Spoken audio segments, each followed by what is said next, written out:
Welcome, I'm Rukunetsu and you're watching Death Count. I wanted to talk about Gundam Versus and give you my overall impressions. So to start off, Gundam Versus will be releasing exclusively for the PS4 on September 29th.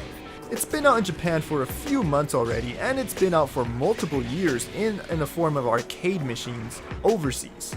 However, unlike the arcade version, the PS4 version features many more modes, more mobile suits, and is overall more refined. PS4 owners will also be receiving a graphical boost to the game. Unfortunately, it's not 4K support, but at least the improved textures and possibly improved anti-aliasing will give you a better look.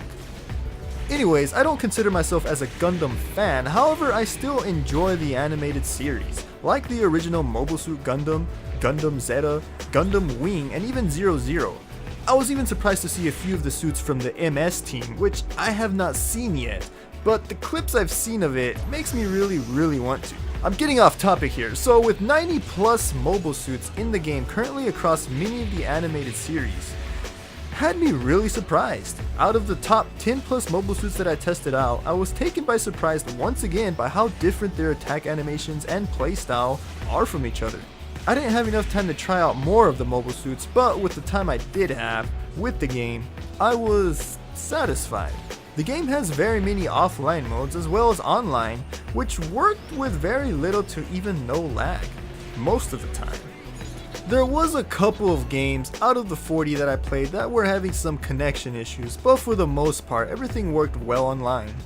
Now Gundam Versus is starting to see some competitive life as well, in the form of 2v2 matches, this year with many to follow. It was at EVO this year in 2017, and was a success from what I've heard. Now onto the gameplay.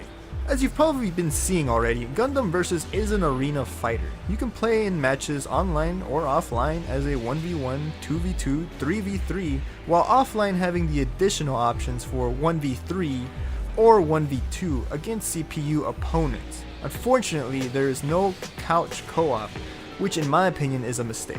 Sitting down with family and friends is an experience I enjoy a lot, and not having split screen seems a bit unfortunate.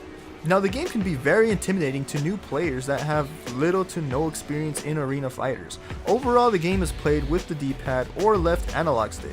Your right stick does not control the camera. Instead, the camera will rotate depending on who you lock onto with the circle button. Movement is key. If you're going to survive, you will need to learn how to use your boost function, which is accomplished with the X button to fly up, left, right, at higher speeds. Once you're familiar with movement, you will next need to learn how to cancel your attacks into your movement to pressure or bait your opponent. This mechanic, alongside your mobile suit's playstyle, will make you a threat to be reckoned with. With a few hours of playing and practicing, I was having a blast. It actually caught me by surprise. The game has more depth to it than what I thought it originally was going to have, with dash canceling, attack canceling, assists, supers, even what seems to be a push block mechanic in the game. So that's all I pretty much have to say about Gundam Versus. I was impressed with what I played and the overall feel of the game once I started to figure it out. But what do you think? Are you a Gundam fan? Does this game interest you? Are the mobile suits you like in this game? Let's talk. So leave your thoughts down in the comments. I'm gonna go ahead and leave this video with a 2v2 online game my brother and I played against two other opponents. I'm Rukunetsu and you just watched the Death Count video. And like always, rock on.